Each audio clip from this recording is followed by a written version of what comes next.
just brief introduction to myself and some introduction to the organization that I've started. Basically, I'm an extremely idealistic person.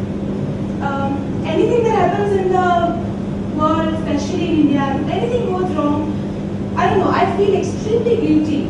If I see somebody on a beggar on the street, I would feel bad that what can I do about this person?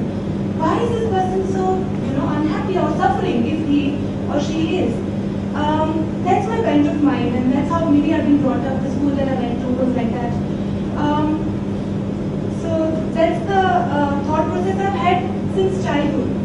Now I'll narrate an incident. Those of you who are on my Facebook will know about this, especially after hearing the earlier discussion. I think it will be interesting to listen to what has happened through my entrepreneurial journey, if it is an entrepreneurial journey at all. Few days ago, my parents had gone for a social gathering, and the next morning they came back, and they were looking a bit gloomy. They're not cheerful generally that I see them in the morning. And I smell something wrong. I smell that something is not right in their mind. They're concealing something. So I asked them that, what is the matter? How was the social gathering last night? Because I had already gone to sleep by the time they returned. And initially they were trying to conceal it. They were not trying to conceal it. Yeah, it was fine. Good food, good people. We had a good time. Still I felt that they were not opening up to me. They were not telling me the story. So then I tried to probe further that, who all were there, what happened. And then my mom said, that we got into a bit of a fight. Now my parents getting into a fight is like unimaginable. It's like, apple turning into an orange. It's impossible. Now if my parents got into a fight, that means something serious would have happened. So I asked them, I hope everything is fine. I hope nothing serious. They said, no, nothing serious. It's just that actually, they didn't know how to put it, but to put it simply, they said one of the persons who was invited there, it happens to be one of my favorite uncles. He was extremely disapproving of the work that I was doing, and he was very vocal about it. And he told my parents in front of everybody, all the other invitees present. He was just going left, right, and center that, what is your daughter Kanan doing? Is she in her senses? She has studied at the London School of Economics. She's been to Stanford. She's worked with the Prime Minister's office, and this is just to give a background as to how people think. I was also with McKinsey and Company in London, and now I'm running an organization which actually doesn't have a revenue model. It's a charitable venture, if you call it. We basically work to strengthen the democratic processes of India. So I don't know how you would perceive it, but that's what I do. And I didn't know how to react because it was very difficult for my parents to convey this to me. It was very difficult for them because they've always been so encouraging. And suddenly, an attack like this, that too in public space where everybody else was present, and then uncle, he said, I'm a well-wisher of hers. Why is she doing this? She should go back to a lucrative position in London or wherever. Why is she here? Trying to help India. Nothing is going to change. Everything is corrupt. She's just wasting her time. And I don't know, my parents kept a dignified silence. They didn't want to react or say anything very provocative then. But it has definitely affected them. And to see them so affected, it affected me also immensely. I really started questioning everything.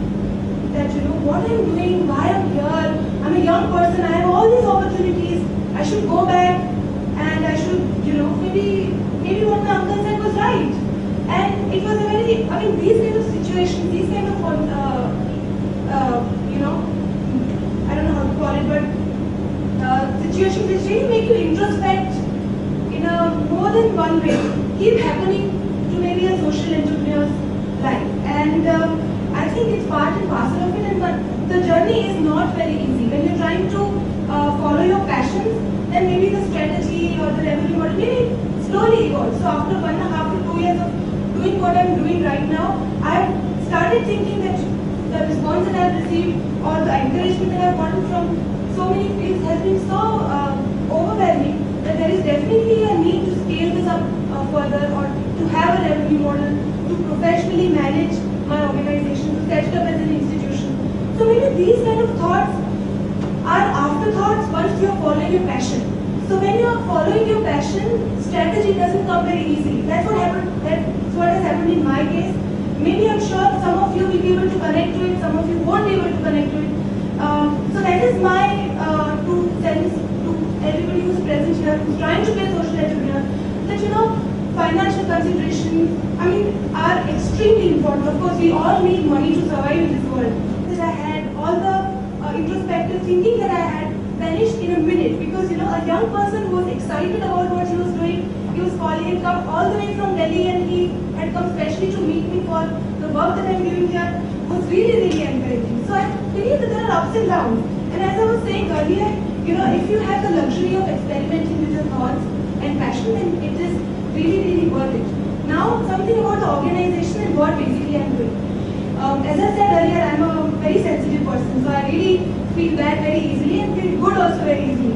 So when I was back in India, I started practicing in the High Court because I'm a law graduate. And when I started practicing, law is very close to my heart, because I've always believed that to make any change sustainable, it is necessary to have a legislative, informative process.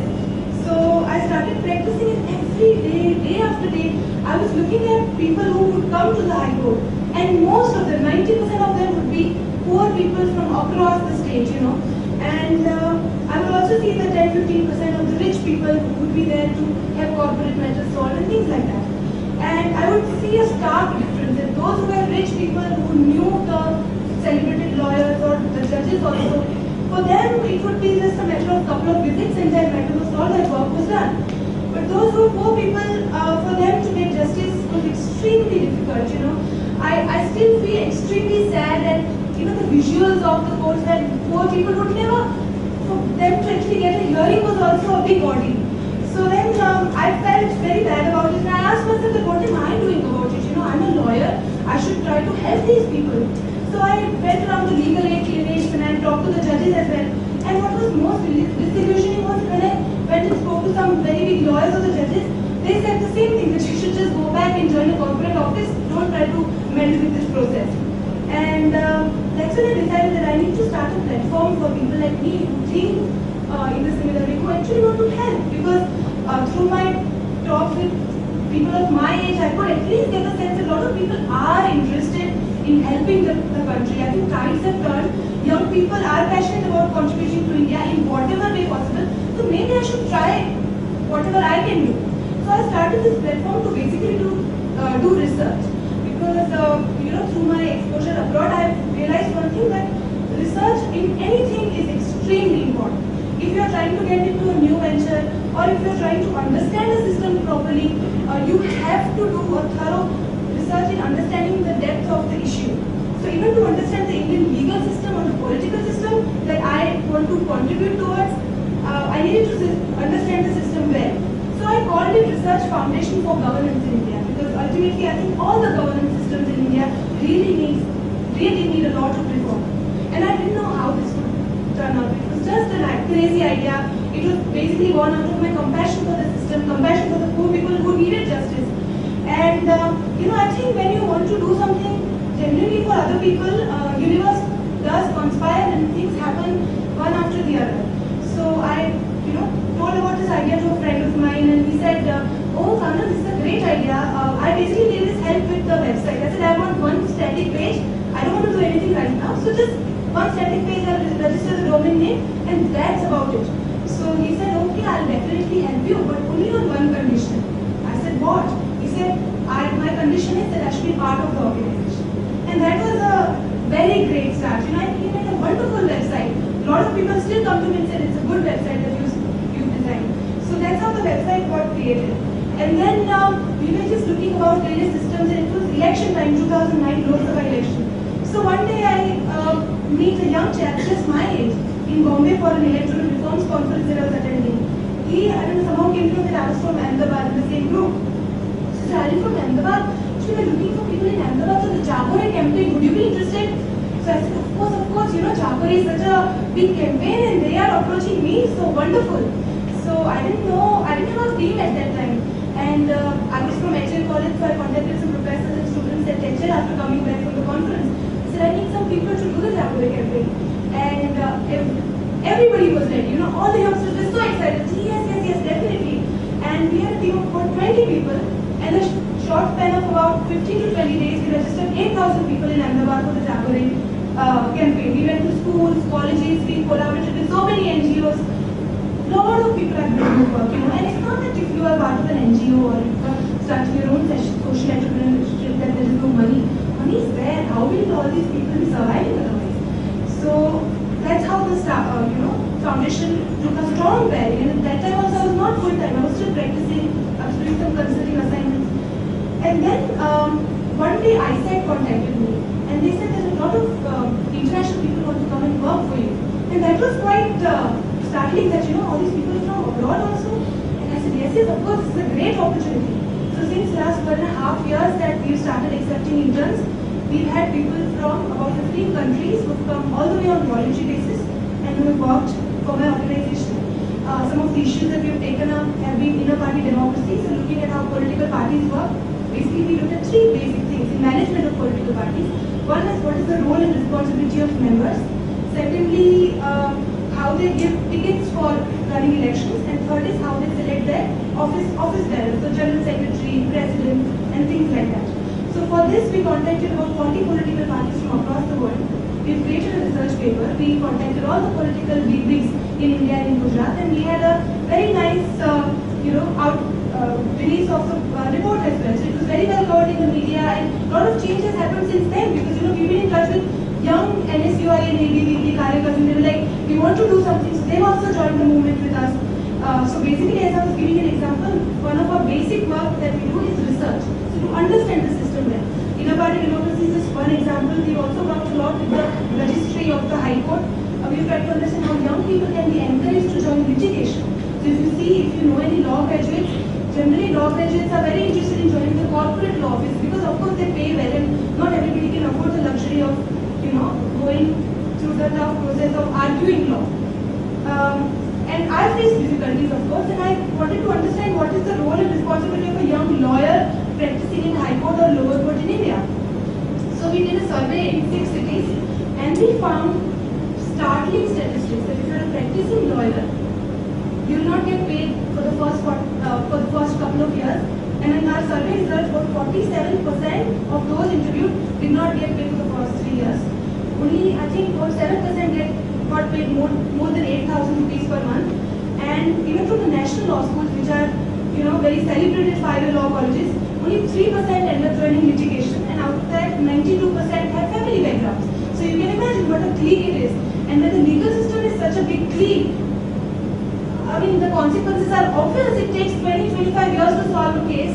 The present backlog in the High Court, Gujarat High Court is the highest in the country, and according to the UN statistics, the present backlog in Indian courts, if we stop accepting any more case from today, existing backlog is going to take 350 years.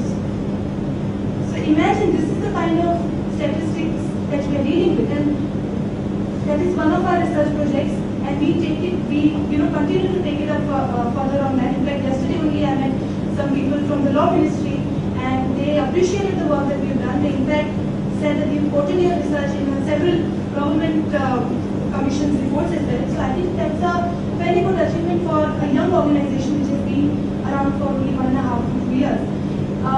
So those are the 2 main research projects that we've done. We are also working on about 7 to 8 other research projects with IIM Ahmedabad and CPR, the law ministry, and very private countries.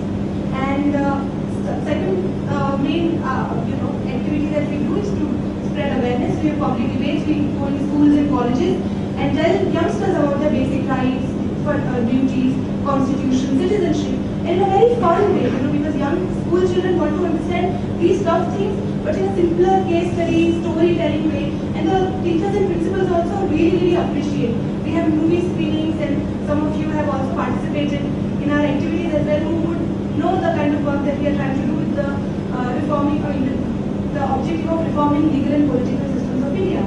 So this is what I believe in. I'm sorry it might have just come from the heart, because this is the issue I feel extremely strongly about, and I feel that if you again and again I would say that if you have the luxury of exploring your passion, don't worry about money in the first couple of years. It will definitely come, because right now the atmosphere in India is so bullish and everybody is really encouraging youngsters. So this is the time to really go for it. Now we have signed an MOU with the Vibrant Gujarat this time also. And the idea is to bring more and more investment in good governance. The government is extremely appreciative of it. Everybody wants good work, I believe. I'm very positive that a lot of change can come and is definitely happening. So that would be my 2 cents.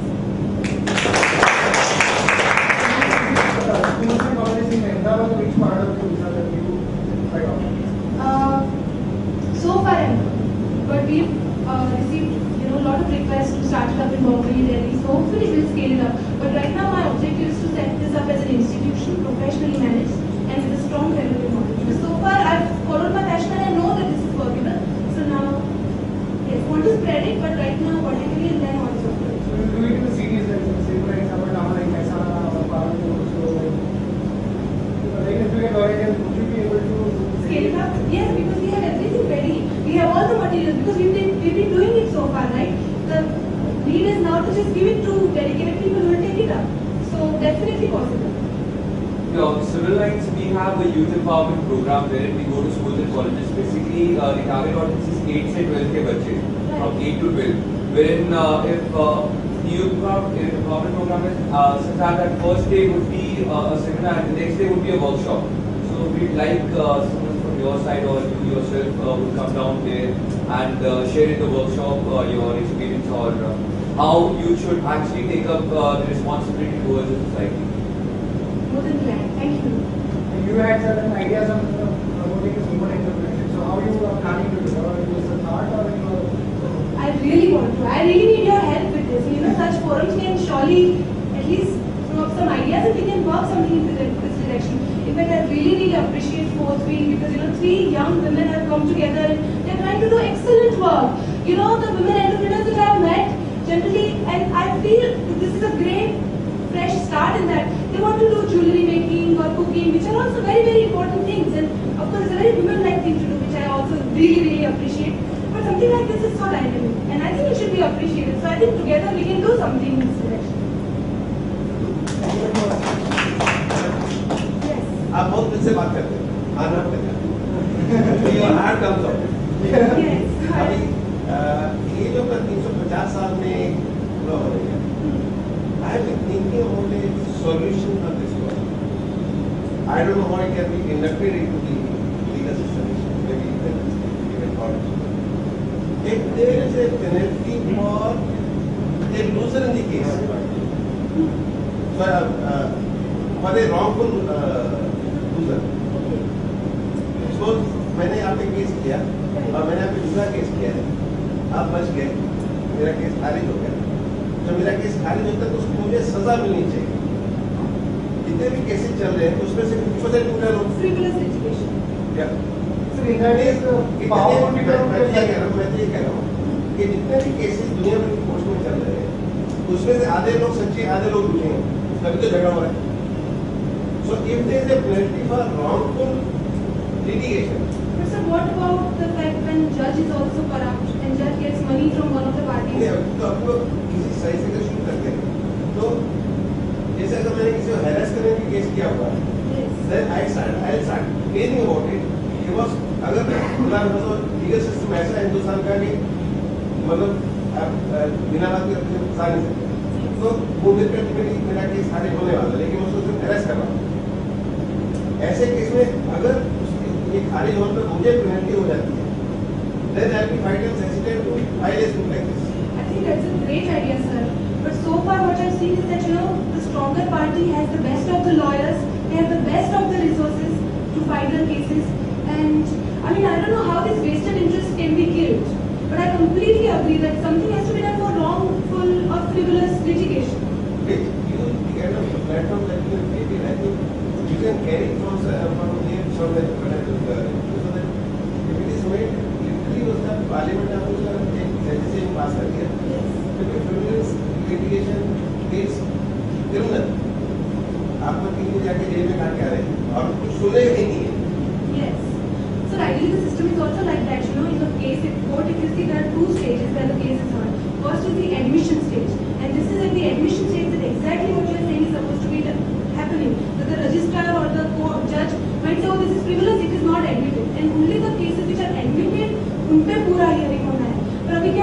Submission stage पे 3-4 साल निकल जाते हैं।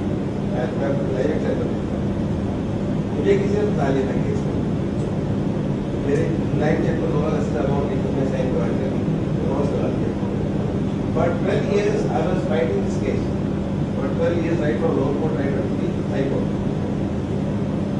and at each stage there was no evidence available to support me, there was no evidence to support it but the story went on and yes he had the benefit of the best of the liars और मेरे हर वकील को free लेता था इस process में 5 वकील तो लगे 12 साल लेकिन at the end of it case खारिज हो गया Okay, so you won the case. I one the case पर ऐसे भले मैं जीत गया लेकिन मेरे 12 साल तो मेरे को वापस नहीं देना होगा ना जो 12 साल हर एक दिन मैं वहाँ पे कोर्ट में जाता था और एक थर्ड रेट सिटीजन वहाँ पे खड़ा होता बोला दीपेंद्र मोहन तो तुम्हारी कुछ ऐसा है उसकी आत्मा के गले पे हाथ रखा होता है लेकिन आप लोग इस पीछे चिल्लाते रहते हैं बॉस रुक जा प्लीज